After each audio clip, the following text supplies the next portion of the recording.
ಯಾವುದೋ ಒಂದು ದಿವಸ ಹಾಗೇ ಆಗ್ತದೆ, ಆಗಲೇಬೇಕು. ಯಾಕಂದರೆ ಯಾರೇ ಇದ್ರೂ ಕೂಡ ಅಧ್ಯಕ್ಷರು ಪರ್ಮನೆಂಟ್ ಪೋಸ್ಟ್ ಅಲ್ಲ. 2 ವರ್ಷ 3 ವರ್ಷ 4 ವರ್ಷ 5 ವರ್ಷ ಆಮೇಲೆ ಚೇಂಜ್ ಆಗಲೇಬೇಕು. ಯಾರೋ ಒಂದು ದಿವಸ ಹಾಗೇ ಆಗ್ತದೆ. ಅದು ಆ ವಿಷಯ ಬೇರೆ. ಯಾವಾಗ ಆಗಬೇಕು, ಯಾರಾಗಬೇಕು ಅದು ತೀರ್ಮಾನ ಮಾಡುವಂಥದ್ದು ನಮ್ಮ ಪಕ್ಷದ ಹೈಕಮಾಂಡ್.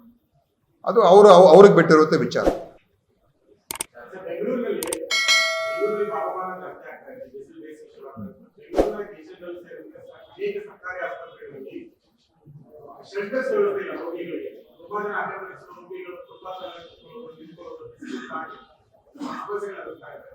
ತುಂಬಾ ದಿನದಿಂದ ಆಸ್ಪತ್ರೆಗಳಲ್ಲಿ ಆರೋಗ್ಯ ವಿಶ್ರಾಂತಿಗೆ ಶೆಲ್ಟರ್ಗಳ ವ್ಯವಸ್ಥೆ ಮಾಡಿದ್ದು ತುಂಬಾ ಬೇಡಿಕೆ ಬಂದಿದೆ. ನಾವು ಆಸ್ಪತ್ರೆಗಳಲ್ಲಿ ಮಾಡಬೇಕಿತ್ತು, ಮಾಡಿಲ್ಲ. ನೋಡೋಣ, ನಾನು ಅದ್ರ ಬಗ್ಗೆ ಪರಿಶೀಲಿಸ್ತೀನಿ ಏನಿದೆ ಪರಿಸ್ಥಿತಿ ಅಂತ.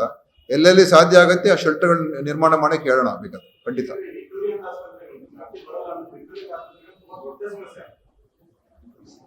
ನಾನು ಅವ್ರ ಜೊತೆ ಚರ್ಚೆ ಮಾಡ್ತೀನಿ. ಲೇಟೆಸ್ಟ್ ಹಾಗೂ ಇಂಟ್ರೆಸ್ಟಿಂಗ್ ಸುದ್ದಿಗಳಿಗಾಗಿ ಬಾಸ್ ಟಿವಿ ಕನ್ನಡ ಚಾನೆಲ್ನ ಸಬ್ಸ್ಕ್ರೈಬ್ ಮಾಡಿ. ಹಾಗೆಯೇ ಬೆಲ್ ಐಕಾನ್ ಪ್ರೆಸ್ ಮಾಡಿ. ಇದರ ಜೊತೆಗೆ ಫೇಸ್ಬುಕ್, ಇನ್ಸ್ಟಾಗ್ರಾಮ್, ಎಕ್ಸ್ನಲ್ಲೂ ಮಿಸ್ ಮಾಡದೆ ಫಾಲೋ ಮಾಡಿ.